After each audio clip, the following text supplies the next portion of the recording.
how to not hypersexualize your mind. We live in a hypersexualized society and we are victim of it. I'm Sebastian, your addiction recovery coach, and I've given up porn many years ago. If you want to how to desexualize your mind and not fall prey to lust, stay till the end of this video. Hypersexualized society. At first, it's not your fault.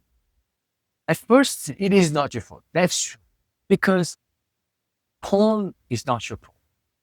The way women are treated is not necessarily your fault. The way women are portrayed and the way women are objectified is not necessarily your fault at first. Because let's be real, you go to the gym, you do not decide the way women dress. You do not decide to make, you do not decide to, OnlyFans is not your fault. Pornhub is not your fault. The way women dress is not your fault.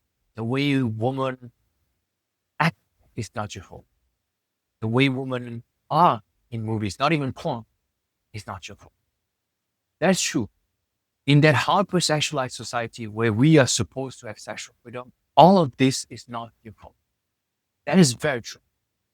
However, what is your fault is your decision to act upon those impulses and that lust.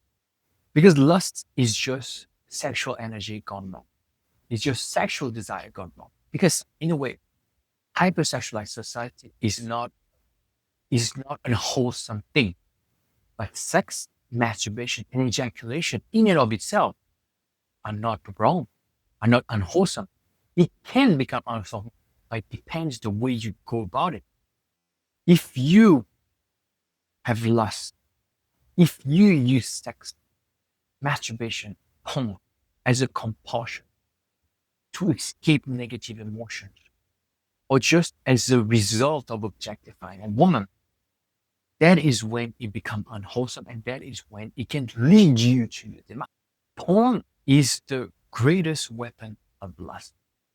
Porn is the greatest weapon of lust because it literally corrupts your sexual energy.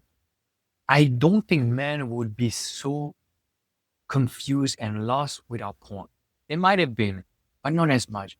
Porn is really something that not only destroys your dopamine receptors and destroys your brain and destroys your spirituality, but it also makes you objectify a woman to the very max. So when you watch porn, you cannot help but be overwhelmed by lust.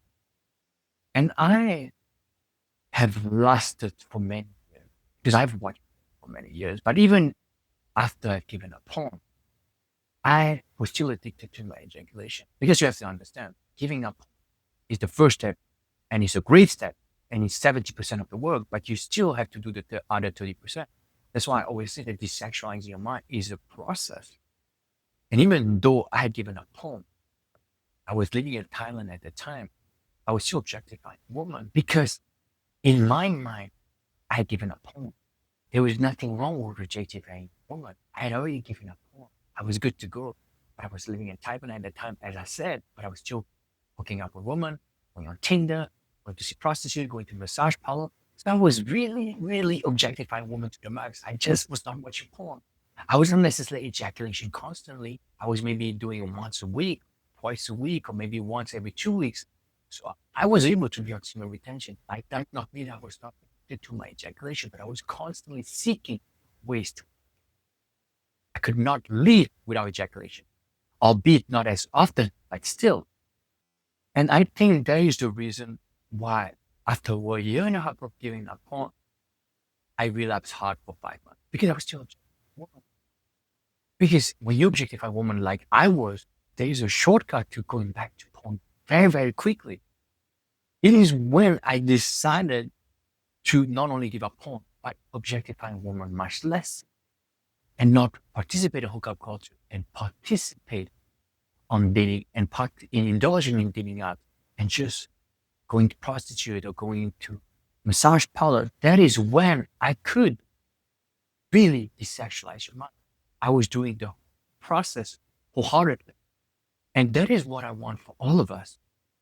First, you have to understand that lust is unwholesome. You don't need to see it as something sinful or blasphemous or something dirty. Because that will just reinforce the pattern you have in mind. It will make you want to do those things even more so. But by seeing it as something, as somewhat of an unwholesome activity, and understand that instead of watching porn, for example, as a compulsion to deal with your negative emotion, just face those negative emotions with things like meditation, with letting go, with relaxing your body instead of indulging. And I have videos on this channel. By just not giving in to this compulsion, by giving up porn forever, by not participating in hookup culture, by seeing a woman as human beings, as sentient beings, by lowering your gaze and not looking at an attractive woman, by looking away, by not lingering and not looking back, unless you approach it, by seeing women as real human and not objectifying them, and not seeing as people to fulfill your sexual needs, by truly wanting to connect with women or giving up dating for a while, like I am right now. You are not objectifying women anymore. You are not falling prey to lust anymore. You can right now deal with that sexual energy and sublimate it and put that sexual energy in something worthwhile, on your goals, on your mission, in your business, in your workout, in journaling, strategizing, meditation, whatever the case may be. And in a woman, to connect wholeheartedly with a woman and to see them as sentient beings, as I said. And once you are not hypersexualizing your mind, but desexualizing your mind, all of those benefits will come one way or another, slowly but definitely sure. But the first step in letting go of your lustful thoughts and that lust inside of you, by not being overwhelmed by that lust. Once you give up porn and watch the rest of this video in their channel, you can start with desexualizing first.